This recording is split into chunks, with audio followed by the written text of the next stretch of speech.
My husband looked me in the eye and said his mistress was more important than our children. He didn't say it in a heated argument or out of a moment of anger.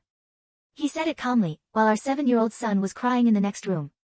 He thought he was being honest and brave, but he didn't realize he had just handed me the one weapon I needed to erase him from our lives forever. Most people think an affair is the end of a family, but for me, it was just the beginning of a game he didn't even know we were playing. 12 years. That's how long I had been married to Lance. We had a life that most people would call perfect. We had a nice house with a white fence, a golden retriever that slept at the foot of our bed, and 2 kids who were the center of my universe. Mia was 10, a quiet girl with a talent for drawing, and Jake was 7, a ball of energy who lived for soccer. For over a decade, I thought Lance and I were a team. We had built everything from nothing. When we first got married, we were eating ramen on the floor of a tiny studio apartment. I worked 2 jobs so he could finish his business degree. I believed in him. I believed in us. Everything started to change about 6 months ago. It wasn't a big explosion, it was a slow leak. It started with the Thursdays.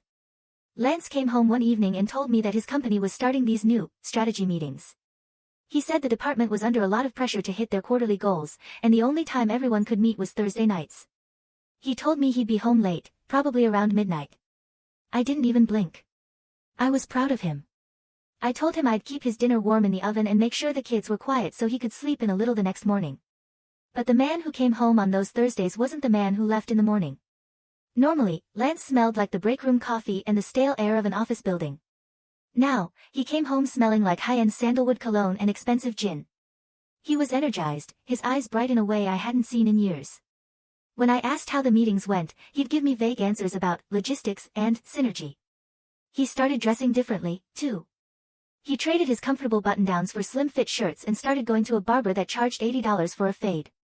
I told myself he was just hitting his stride, that this was what success looked like.